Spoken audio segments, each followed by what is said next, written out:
The second stage in the formation of company is incorporation of the company. Incorporation of the company means registration of the company under the Companies Act 2013. So after promotion, the next step is the incorporation of the company, that the promoter has to do all the legal formalities for incorporation of the company. That is, he will fill the necessary documents required for incorporating the company, and the documents required of the company are: first is memorandum of association. You all have understand what is memorandum of association. Memorandum of association is a document that means which are having all the things in detail, like the total number of members.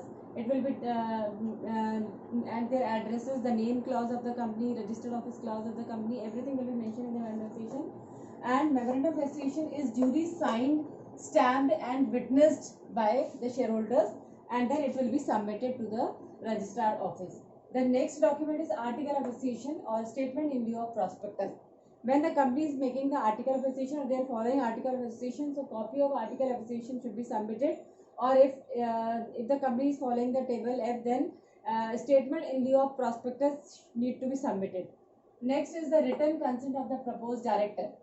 The third document submitted by the promoter for incorporation of the company is written consent of the proposed director. That how many number of members, how many number of directors are there in the company, and how many directors are appointed.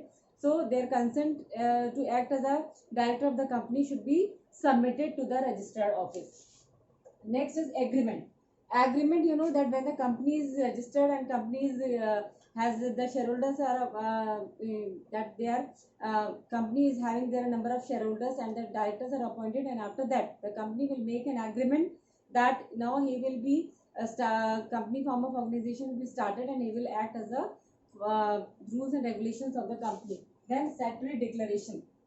After the submitting all the documents, now the promoter has to declare that he has to make the statutory declaration in front of the registered office for incorporation of the company, that the details given in the document should be accurate and should be trustworthy, and he will give all the documents, all the details which will be necessary in these documents. So this declaration means company will be doing, and the name of the company, the shareholders of the company should be mentioned in it, and the how many members are there and how they are working. This should be the declaration done by the promoter. And then notice of the exact address of the registered office. After declaration, after statutory declaration that company is registered under some name, and after getting the name clause, then the registered name office of the company will be mentioned. That is, notice should be given of the exact address of to the registered office की company का कौन सा registered office होगा, उसका address क्या होगा. So these documents are required for the promoter for incorporation of the company. Promoter जो है वो प्रमोशन की स्टेज के बाद, जब फर्स्ट स्टेज में उसने प्रमोशन किया कंपनी का, that he has done all the formalities required for promotion of the company. And after promotion उसकी नेक्स्ट स्टेज होगी incorporation. Incorporation is also done by the promoter only.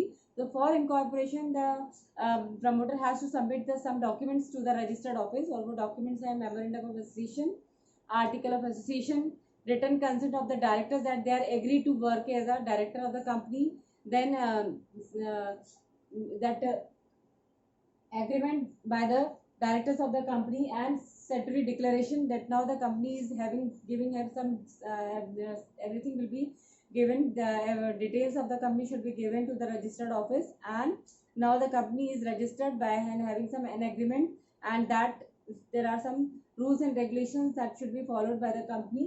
And then notice of the exact registered office, where the registered office of the company should be there, it should be mentioned in the document. So these are the documents required for incorporation of the company. After submitting these documents, now the next is payment of fees. इसके बाद जो है आप fees का payment करना जरूरी है. That incorporation के लिए भी प्रमोटर को फीस पे करनी पड़ती है. That promoter has to pay some amount of fees which is according to the authorise capital of the firm. और ये फीस डिसाइड होने के बाद पेमेंट फीस का पेमेंट किया जाता है. And after that the next will certificate of incorporation will be get by the promoter.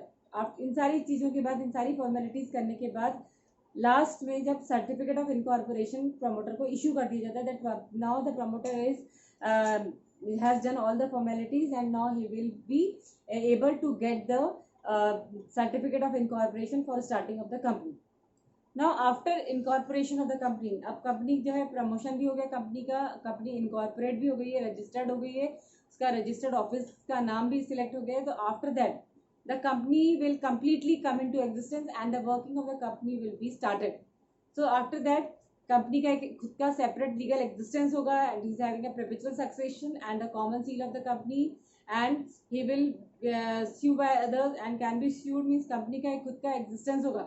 Company is an artificial person which can done by in its own name. Company will get the name, will having some name, and then the company will be registered by this particular name.